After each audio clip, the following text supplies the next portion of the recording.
새벽에 전하는 말씀은요, 사무엘하 16장입니다. 사무엘하 16장 1절부터 18장 18절까지, 사무엘하 16장 1절부터 17장 그리고 18장 18절까지입니다. 오늘 말씀 제목은요, 일상의 영성입니다. 일상의 영성. 우리 주님은 나의 최고봉 에서 보면 오스왈드 챔버스 목사님이 반복적으로 계속 강조하는 게 있어요. 가장 많이 강조하는 게 주님과의 관계입니다. 이게 신앙생활에서 정말 본질은 주님과의 관계다. 이걸 진짜 많이 강조하는 거고요. 제 생각에 그 다음에 강조하는 건 일상에서의 경건 훈련, 일상에서의 영적 훈련, 일상의 영성에 대해서 굉장히 반복하는 겁니다. 그래서 이런 거예요. 하나님의 역사는, 우리는 하나님의 역사 그러면 하늘에서 막 불 떨어지거나 엘리야처럼, 또는 다윗처럼 막 골리앗을 때려잡거나, 예수님처럼 막 귀신 쫓아내고 병든 자를 치유하고, 이런 걸 통해서 우리는 하나님의 역사지, 우리는 이렇게 생각하지만 사실은 늘 그럴 만한 간증거리 같은 위대한 역사와 사역으로 드러나는 게 아니라 평범한 사람들이 살아가는 평범한 일상을 통해서 하나님은 역사하신다. 이걸 굉장히 많이 강조합니다. 어제 주님은 나의 최고봉도 비슷해요. 보세요. 주님께서 하나님 나라를 세우기 위해 보내시는 사람들은 평범한 사람들이지만 성령의 역사에 주님께 온전히 헌신된 사람들입니다. 우리가 이 세상에 살지만 세상 어느 곳에도 마음 두지 않고 오직 주님께만 마음을 둘 때 주님께서는 내 마음을 붙드시고 일상적인 일들 가운데에서 놀랍도록 부지런히 역사하실 것입니다. 이런 내용들을 굉장히 많이 반복합니다. 따라서 영성이라는 건 뭔가 내가 기도하는 거 다 받아낼 수 있는 능력, 하나님께, 아니면 예수 그리스도의 이름으로 내가 뭔가 사람들이 깜짝 놀랄 만한, 간증할 만한 그런 뭔가를 해내는 거, 이런 기적들이 하나님의 역사가 아니고 그런 게 영성이 아니라, 영성이라는 건 뭐냐면 누가 봐도 평범한 사람의 평범한 일상인데 다들 그렇게 사는데 그 일상 속에서 쉬지 않고 일하시는 하나님의 손길, 그분의 마음과 뜻을 분별하고 깨닫는 능력, 이게 뭐다? 이게 영성이라는 거예요. 이런 게 영성이 아니라 그냥 살아나가는 삶인데 하나님이 지금 이렇게 일하고 계시는구나, 주님 마음이 여기 있구나, 이걸 분별하는 능력이 바로 영적인 능력, 영성인 겁니다. 다윗이 아들 압살롬의 반란으로 이제 성을 떠나게 되죠. 예루살렘을. 겉으로 드러난 일상으로 보면 아이고 안 됐다, 다윗도 남도 아니라 어떻게 신하도 아니고 자기 친아들에 의해서 그냥 재수 없는 일을 당한 거예요. 그런데 다윗은요, 지금 내가 당한 이 사건이, 내 일상에 벌어진 이 일이 재수 없는 우연, 나쁜 아들 때문에 일어난 재수 없는 일이 아니라 보이지 않는 하나님의 손, 그 하나님의 뜻에 의해 일어난 거라고 분별하고 깨닫고 반응하는 겁니다. 영성이 있는 거죠. 우리 사무엘하 16장 10절 11절이에요. 자, 16장 10절 11절 시작. 왕이 이르되 수르야의 아들들아, 내가 너희와 무슨 상관이 있느냐? 그가 저주하는 것은 여호와께서 그에게 다윗을 저주하라 하심이니 내가 어찌 그리하였느냐 할 자가 누구겠느냐 하고, 또 다윗이 아비새와 모든 신하들에게 이르되 내 몸에서 난 아들도 내 생명을 해하려 하거든 하물며 이 베냐민 사람이랴, 여호와께서 그에게 명령하신 것이니 그가 저주하게 버려두라. 아멘. 다윗이 지금 도망치는데 사울왕 집안의 베냐민 사람 시므이라는 사람이 나와서 막 다윗한테 돌 던지면서 네가 사울 집안의 피를 흘렸으니 너도 똑같이 받는 거야, 막 저주를 하는 거죠. 그러자 다윗의 부하들이 저 이렇게 죽여버릴까요? 죽은 개 같은 게 어디서 감히 왕에게 막. 그러자 다윗이 아니, 너네가 무슨 상관이야, 여호와께서 저에게 나를 저주하라고 명령하셔서 지금 하는 거니까 절대 손내면 안 돼 라고 이야기하는 겁니다. 그러니까 다윗이요, 죄로 인해 무너지긴 무너졌지만 우리 주일 설교에서 봤던 것처럼 그래도 다윗은 다윗이에요.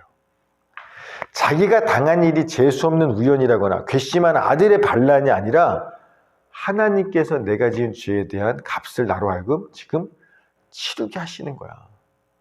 이게 지금 시므이가 하는 게 아니라 하나님이 나에게 하시는 말씀이야. 이걸 분별해내는 겁니다. 내가 당한 그 억울한 일상 속에서. 영성이 있는 거죠.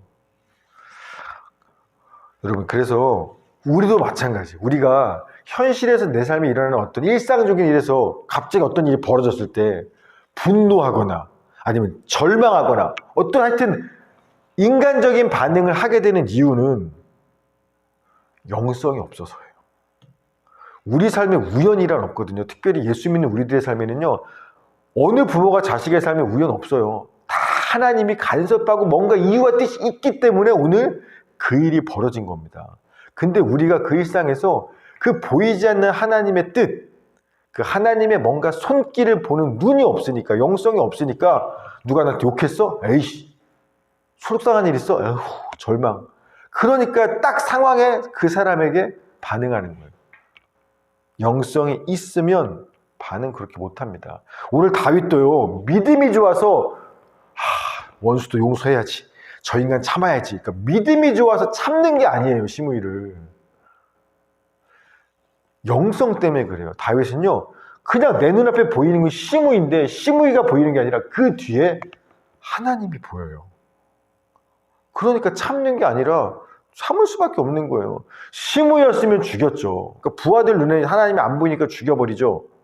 듣기 싫은 소리 하니까. 그런데 다윗 눈엔 보이지 않는 하나님이 보이는 거예요. 시므이가 아니라 뒤에. 그러니까 원수를 용서해야 돼가 아닌 거예요. 하나님인데 어떻게 거기서 죽이겠어? 뭐 이런 말 어떻게 해요? 그래서 이런 믿음의 반응을 하는 겁니다. 그래서 우리도 아마 영성, 일상의 영성이 성장 키워질수록 사실은 말씀대로 살려고 노력하는 게 아니라 모든 일에 주님이 보이면 사랑하고 용서할 수밖에 없는 거예요.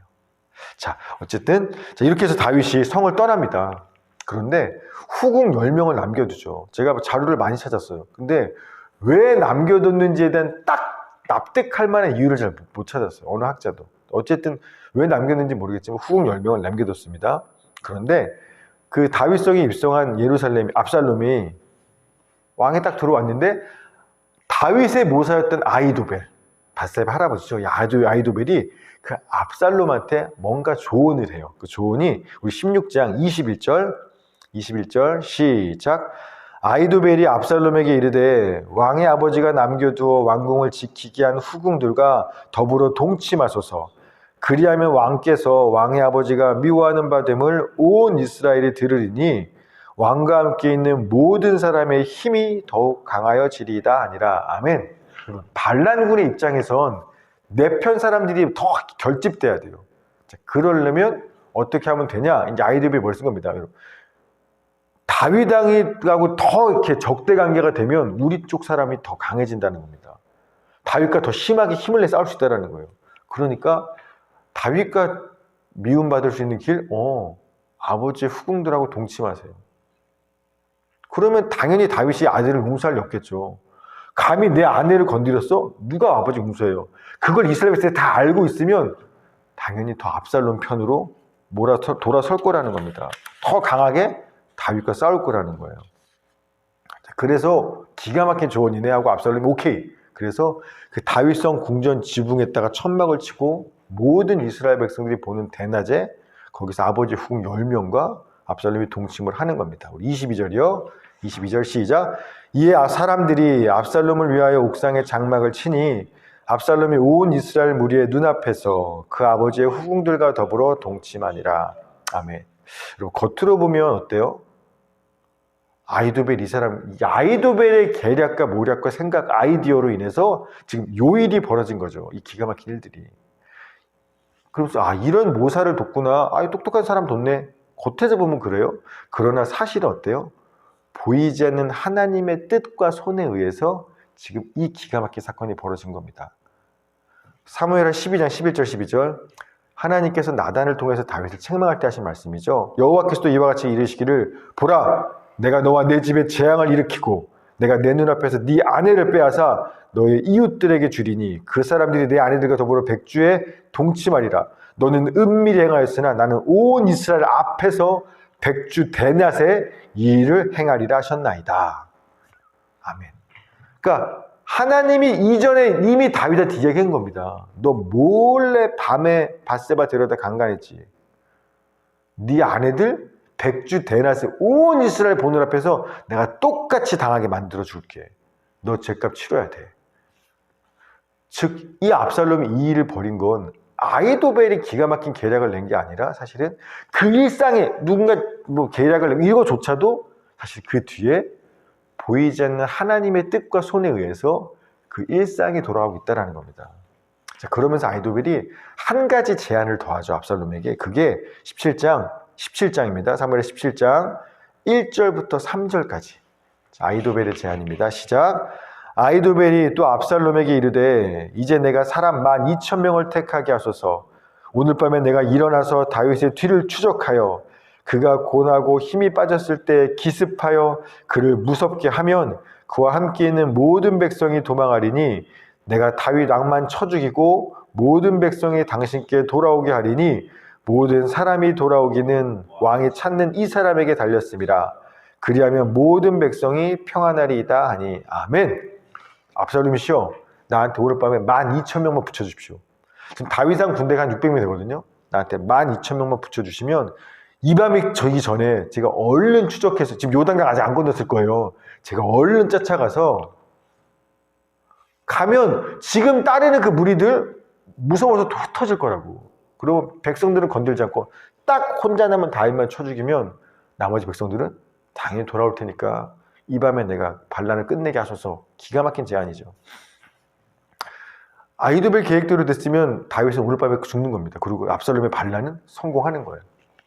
자, 그런데 갑자기 압살롬이 좋은 생각이네 그러더만 후세 의견은 어떤가 한번 들어봅시다. 그리고 후세를 부르는 겁니다. 우리 5절이요. 5절 시작. 압살롬이 이르되 아렉 사람 후세도 부르라. 우리가 이제 그의 말도 듣자 하니라. 아멘. 후세가 누구냐면 아히도벨도 다윗과 함께 같이 늙어갔던 다윗의 친구자 모서였고요. 후세도 다윗의 친구였어요. 그러니까 나이 많은 분일 겁니다. 늙은 사람이었는데 다윗이 도망칠 때 같이 도망쳤는데 다윗이 당신이 우리와 함께 가면 집만 돼요. 나이도 먹었으니까. 자, 그러니까 그냥 당신은 남아서 성에 남아서 압살롬 곁에서 이 도대체 어떻게 그 성에서 또 일이 돌아가는지 차라리 그걸 나한테 알려주는 게 도움이 되는 겁니다. 그래서 후세를 돌려보내는 거예요.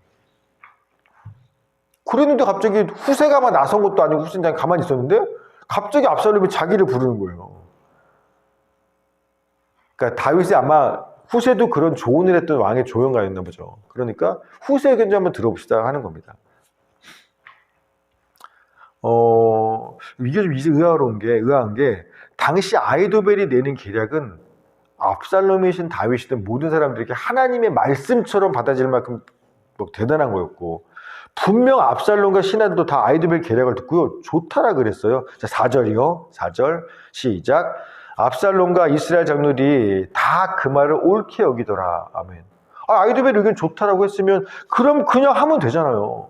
12,000명 붙여서 아히도벨 갔다 와. 다윗 몸만 배갖고 와. 그럼 끝날 일인데 갑자기 압살롬이 좋다고 해놓고 나서 우리 후세 의견도 한번 들어볼까? 그래서 근데 후세가 아히도벨의 계략을 듣고 큰일 났다 생각하는 겁니다. 자기가 생각해도 기가 막힌 거예요. 자, 그래서 다른 의견을 내는 겁니다. 우리 17장 11절부터 13절이요. 11절부터 13절까지 시작. 나는 이렇게 계략을 세웠나이다. 온 이스라엘 단에서부터 부엘세바까지 바닷가에 많은 모래같이 당신께로 모으고 친히 전장에 나가시고 우리가 그 만날 만한 곳에서 그를 기습하기를 이슬이 땅에 내림같이 우리가 그의 위에 덮여 그와 그 함께 있는 모든 사람을 하나도 남겨두지 아니할 것이요 또 만일 그가 어느 성에 들었으면 온 이스라엘이 밧줄을 가져다가 그 성을 강으로 끌어들여서 그곳에 작은 돌 하나도 보이지 아니하게 할 것이니이다.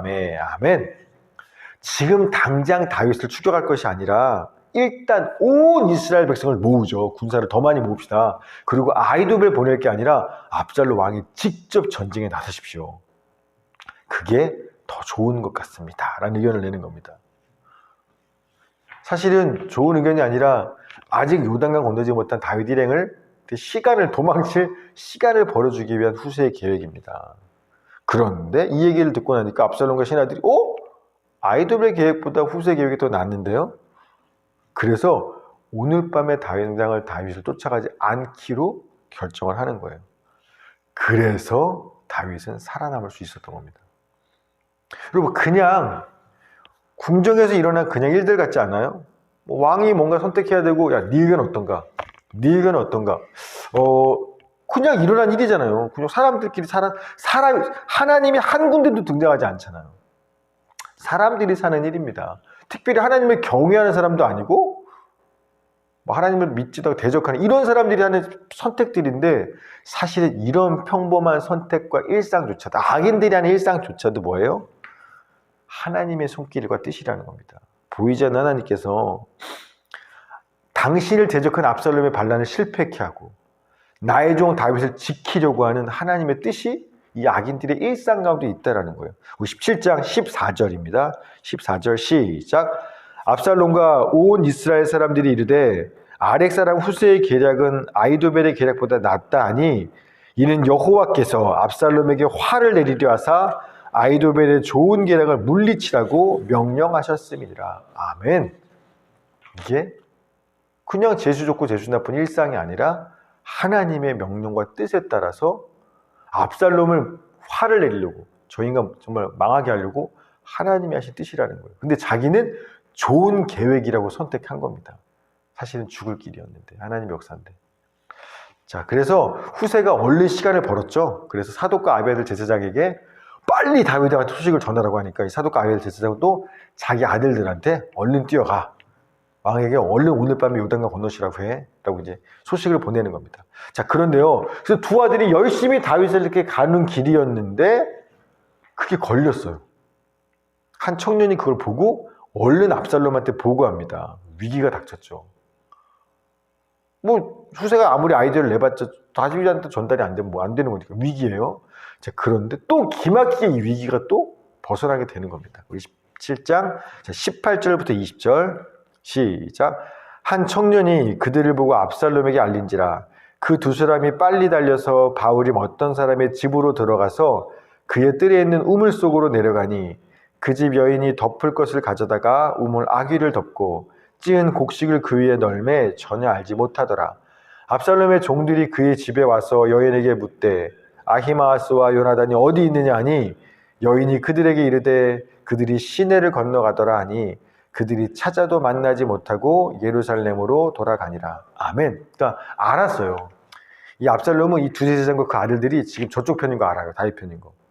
그러다 보니까 얼른 자기 종들을 풀어서 잡아와. 절대 소식 못 전하게 해. 그러니까 마치 영화 같지 않아요? 그러니까 영화 같다는 얘기는 실제로 우리 역사와 일상이 그렇다는 거예요. 사람 사는 삶이. 그래서 잡아를 시켰어요. 그런데 이 두 아들이 도망치다 그래서 얼른 어디로 주냐 어떤 집에 들어갔어요. 그래서 그 집에 들어가서 우물 속에 숨었는데 이 우물이 아마 때마침 건기예요. 아마 겨울철이었나 봅니다. 그러니까 여름철, 그러니까 건기. 자, 그러다 보니까 우물이 차 있으면 죽었겠죠. 근데 우물이 말라 있으니까 숨을 수 있는 거예요. 그래서 숨어 있었는데 하필이면 또 그 숨어 있는 그 집 주인이 다윗 쪽 사람이에요. 압살롬보다. 그러다 보니까 얼른 그 우물 위에 널판지를 놓고 곡식을 널어놔요. 이거 어디 영화에서 많이 보던 것 같아요. 그 곡식 널려니까 당연히 그 밑에 누가 있으면 생각 못하는 거죠. 그래서 압살롬 부하들이 와서 찾는데 못 찾는 거예요. 그래서 못 봤어? 여기로 도망쳤는데? 그러니까 그 여자가 거짓말하죠. 봤어요. 근데 저쪽 시내 건너가던데요? 근데 또 못 찾죠. 우물 속에 있었으니까. 여러분, 그냥 사람들 살아가는 일상 아니에요? 어떤 날은 갔었어야 되는데 재수 없이 걸렸어. 재수 없이 걸린 거잖아요. 그 죽을 위기에 처했어요. 그런데 재수 좋게 하필이면 숨었는 그 집이 다행히 살았어요. 때마침 건기기도 했고 이런 식으로 그냥 우리 인생이 그렇잖아요. 삶이 어느 날은 재수 없이 어느 날은 다행이야. 정말 운이 좋아. 여러분, 근데 성경은 뭘 얘기하고 있냐면 그 모든 게 재수가 좋거나 재수 운의 문제라고 얘기하는 게 아니라는 거예요. 보이지 않는 하나님의 뜻과 손이 지금 그 일상 가운데 역사하신 거야. 하나님께서 교만한 압살롬의 반란을 실패케 하고 당신의 종 다윗을 지키시기 위해서 그 일상의 그 사건들이 일어난 거야 라고 성경은 말씀하고 있다는 겁니다. 운의 문제가 아니라. 자, 그렇게 해서 다윗은 하나님의 역사와 도우심으로 인해서 보이지 않는 요단강을 건너 도망치게 되었고, 그동안에 압살롬은 이제 뭐 며칠이 걸렸을지 모르겠지만 온 군대를 다 모아서 자기가 앞장서서 직접 다윗 군대와 싸우러 요단강을 건넜습니다. 여러분, 근데 보세요. 당연히 다윗 편의 숫자가 더 적었어요. 군대 숫자가. 압살롬 군대가 훨씬 더 많고. 4년 동안 압살롬이 이스라엘 백성 전체 이 민심을 훔쳐봤잖아요. 그러니까 압살롬이 모이자 했으면 막 이스라엘 12지파에서 다 모였을 거예요. 얼마나 많은 사람들이 왔을 겁니까? 근데 다윗 군사는요, 몇 명 되지도 않아요. 그러니 싸움이 안 되는 싸움이에요. 뿐만 아니라 아히도벨의 계략처럼 다윗의 후궁들하고 압살롬이 막 동침했잖아요. 그러니 군사도 많은데 압살롬 반란군은 게다가 군사들의 사기도 더 똘똘 뭉쳐 높인 거예요. 이번 기회에 다윗 끝장냅시다. 반면에 다윗 군대는요, 숫자도 적을 뿐만 아니라 지금 도망치는 신세니까 이미 사기도 꺾인 상황이에요. 그러니 싸움이 안 되는 싸움이에요. 자, 그런데 게다가 다윗이 거기에 기름도 부어요. 자기 편, 지금 압살롬의 반란군하고 전쟁을 나가는 우리 군사들 앞에서 다윗 왕이 이런 말을 합니다. 우리 18장 5절. 18장 5절. 왕이 요압과 아비새와 이때에게 명령하여 이르되 나를 위하여 젊은 압살롬을 너그러이 대우하라 하니 왕이 압살롬을 위하여 모든 군 지휘관에게 명령할 때 백성들이 다 들으니라. 그러니까 이게 전쟁 나가 군사들한테 우리가 승리는 우리 편이야. 원수의 목을 베서 이기자. 뭐 이렇게 해야 사기가 올라가서 막 싸우는 건데 다윗이 거꾸로 하는 거예요. 지금 압살롬하고 싸우러 나가는 자기 군사들한테 젊은 압살롬, 젊음이 아니라 소년인 뜻인 겁니다. 우리 아들이 철이 없어서 지금 저짓거리 하는 거니까 좀 불쌍하게 너그럽게 봐줘. 아니, 지금 압살롬하고 싸우러 나가는 군사들한테 내 아들 철없어 그런 거니까 너무 힘써 싸우지 말고 그냥 너그럽게 봐주라고 하면 싸우란 얘기예요, 말란 얘기예요. 안 그래도 숫자도 적고 사기도 꺾이는 군사들한테 다윗이 딱 나가는데 이런 소리를 모든 군사들 앞에 하면 이길 수 없는 싸움이에요. 압살롬 반란군하고 전쟁이 안 되는 전쟁인 겁니다. 그런데요, 이겼어요. 이겨요, 전쟁에서. 어떻게 이기냐면, 자, 18장, 우리 6절, 7절, 8절이요. 6절, 7절, 8절, 시작. 이에 백성이 이스라엘을 치러 들러나가서 에브라임 숲풀에서 싸우더니 거기서 이스라엘 백성이 다윗의 부하들에게 패하매 그날 그곳에서 전사자가 많아 2만 명에 이르렀고 그 땅에서 사면으로 퍼져 싸웠으므로 그날의 숲풀에서 죽은 자가 칼에 죽은 자보다 많았더라. 아멘. 하필이면 전쟁을 하는데 어디로서 전쟁을 하냐면 숲풀. 이 숲풀이 산림이 우겨진 이런 것보다는 유대 지역에 오면 산악지대. 거기 산악은 우리나라 산악하고 틀려요. 나무가 별로 없어요. 다 이렇게 절벽들이 많아요. 돌산 이런 거예요. 그런 데서 지금 싸우니까 압살롬의 반란군이 2만 명이 죽어요. 그런데 다윗의 군대랑 싸워서 1대1로 싸워서 칼에 맞아 죽은 게 아니라 숲풀에서 싸우다 보니까, 산악지대 싸우다 보니까 싸우다가 이렇게 걸음 잘못해서 절벽으로 떨어지거나 넘어지, 이렇게 해서 죽은 사람이 훨씬 더 많다라는 겁니다. 여러분, 재수 좋았던 게 아니죠. 아까 계절과 날씨도 우연이 아닌 것처럼 싸움의 장소가 하필이면 거기야. 뭐 기타 등등. 재수 좋은 게 아니라 압살롬을 지금 징계하며 때리시고 있는 보이지 않는 하나님의 손이 이 일상 가운데 역사하고 있는 겁니다. 그리고 압살롬도 싸우고 있었잖아요. 원래는 사실은 압살롬은 안 죽었어요. 아히도벨의 계획대로. 왜? 전쟁이 안 나갔을 테니까. 아히도벨이 나갔을 테니까. 근데 후세 계략 때문에 내가 앞장서 나가겠다고 압살롬이 이 전쟁에 참여한 겁니다. 그래서 한참 싸우는 중인데 노새 타고 가는데 상수리나무에 머리가 걸려서 대롱대롱 매달리게 되는 거예요. 18장 9절입니다. 시작. 압살롬이 다윗의 부하들과 마주치니라. 압살롬이 노새를 탔는데 그 노새가 큰 상수리나무 번성한 가지 아래로 지날 때 압살롬의 머리가 그 상수리나무에 걸림에 그가 공중과 그 땅 사이에 달리고 그가 탔던 노새는 그 아래로 빠져나간지라. 아멘. 기가 막히죠. 이거 마치 우리 영화에서 보면 낙하산 타고 떨어졌는데 낙하산이 줄에 걸려서 나무에 매달려서 올라가지도 못해서 딱 그 상태가 된 거예요. 압살롬이. 정말 재수 나쁜 거죠. 자기 머리카락 근데 걸려서 이게 올라가지도 못하고 내려오지도 못하고 그냥 이거 대롱대롱 매달려요. 무방비 상태로. 정말 웃기잖아요. 그리고 백성들이 압살롬을 왕으로 세우고 따랐던 여러 이유들 중에 이 반란군들이 따랐던 이유들 중에 한 가지가 뭐냐면 압살롬의 외모가 아름다웠거든요. 특별히 그의 머리카락이 기가 막혔어요. 이런 사람 우리 왕 제목 될 만하지. 그걸 해서 따라섰는데 그 머리카락이 노새 타고 가다가 나뭇가지에 걸린 겁니다. 그래서 뭐 제대로 싸워보지도 못하고 요압 장군이 와서 가슴에 창을 꽂는 순간 그냥 끝난 거예요. 대롱대롱 매달렸다가.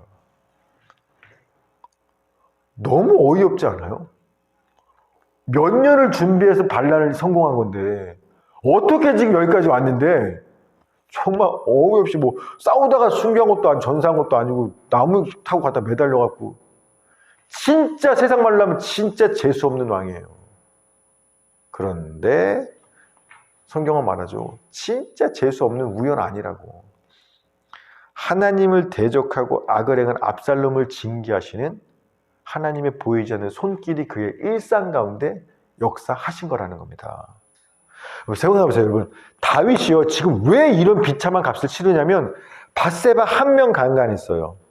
우리야 한 명 죽였어요. 이 죄 때문에 다윗이 몇 배의 값을 치르고 있는 거예요. 지금 이 많은 죄값들을 20년 동안 앞으로 죽을 때까지. 근데 압살롬은요, 몇 명 강간했어요? 최소 아버지 후궁 10명 강간했어요. 심지어 율법에 의하면 아버지 아래 근친상간 레위기 20장 용서받을 수 없는 죄인데 한 명만 해도 10명을 백주대나서 강간했어요. 아버지 근친상간, 자기 엄마를. 뿐만 아니라 자기도 자기 친형 암논을 화난다고 죽여버렸어요. 다윗은요, 회개라도 했죠. 한 명 간음하고 한 명 죽여서. 그래서 목숨줄은 살려놓고 용서받아서 죄값만 치르는 거예요. 압살롬은요, 회개는커녕 내가 뭐 잘못했어?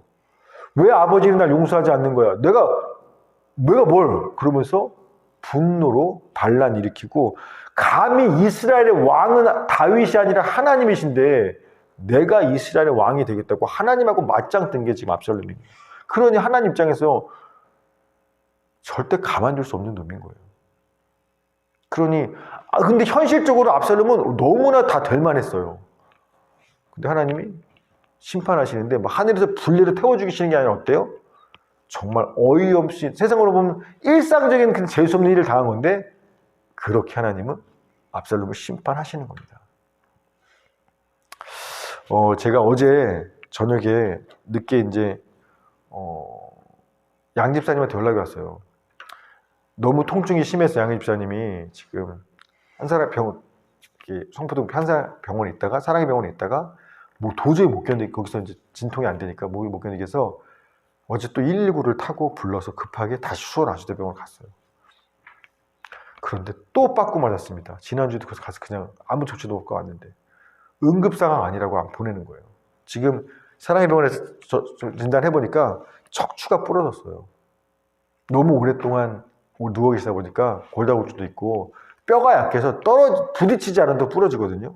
그래서 골반이 저번에 부러져 수술했는데 이번엔 척추가 부러진 거예요.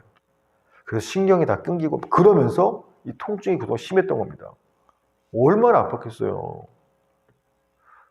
근데 이런 병원에서는 함부로 마약성 진통제를 못 준다네요. 대학병원 좀 가야 할 수 있지. 그래서 그걸 신청하려면 또 절차도 복잡하고.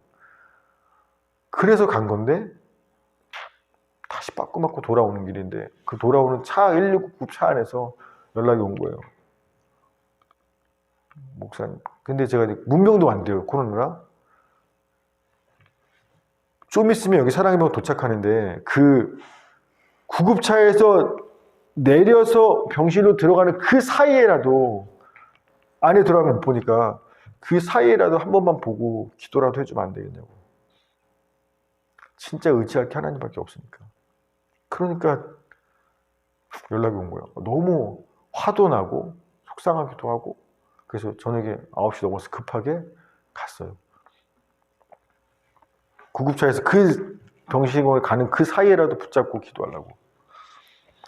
그렇게 하나님을 간절히 원하는, 너무 아프니까. 그래서 갔는데 제가 한 1, 2분 차로 늦었어요. 구급차가 문이 열려있고 딱 들어간 거예요.